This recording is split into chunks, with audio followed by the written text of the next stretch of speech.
ಒಂದು ಸಾರ್ವಭೌಮ ಸಮಾಜವಾದಿ ಸರ್ವಧರ್ಮ ಸಮಭಾವದ ಪ್ರಜಾಸತ್ತಾತ್ಮಕ ಗಣರಾಜ್ಯವಾಗಿ ರಚಿಸಲು ಮತ್ತು ಅದರ ಸಮಸ್ತ ನಾಗರಿಕರಿಗೆ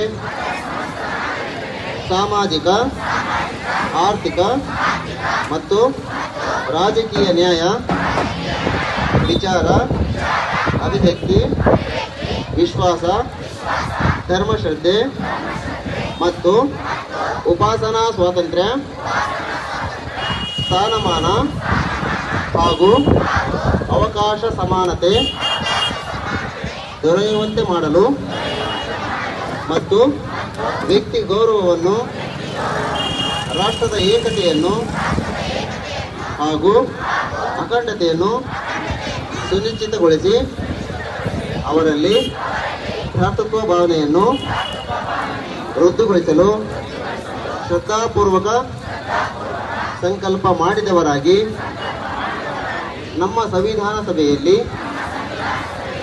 1949ನೇ ಇಸವಿಯ ನವೆಂಬರ್ ತಿಂಗಳ 26ನೇ ತಾರೀಖಾದ ಈ ದಿವಸ ಈ ಮೂಲಕ ಈ ಸಂವಿಧಾನವನ್ನು ಅಂಗೀಕರಿಸಿ ಅಧಿನಿಯಮಿಸಿ ಅರ್ಪಿಸಿಕೊಂಡಿದ್ದೇವೆ. ಜೈ ಹಿಂದ್, ಜೈ ಭಾರತ್, ಜೈ ಭೀಮ್. ಎಲ್ಲರಿಗೂ ನಮಸ್ಕಾರ. ಸಿದ್ದಮ್ಮನಹಳ್ಳಿ ಗ್ರಾಮ ಪಂಚಾಯಿತಿಯ ಅಭಿವೃದ್ಧಿ ಅಧಿಕಾರಿಗಳು ಮತ್ತು ಗ್ರಾಮ ಪಂಚಾಯಿತಿಯ ಸರ್ವ ಸದಸ್ಯರು ಹಾಗೂ ಅಧ್ಯಕ್ಷರು ಹಾಗೂ ಸಿದ್ದಮ್ಮನಹಳ್ಳಿಯ ಗ್ರಾಮದ ಎಲ್ಲ ಜನತೆಗೂ ಕೂಡ ನಮ್ಮ ಇಲಾಖೆ ಪರವಾಗಿ ಹೃತ್ಪೂರ್ವಕವಾದ ಧನ್ಯವಾದಗಳನ್ನು ಅರ್ಪಿಸ್ತಾ ಇದ್ದೀವಿ.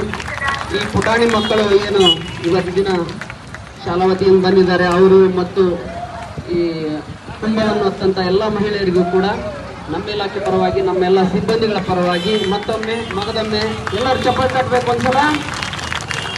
ಧನ್ಯವಾದಗಳು. Thank you.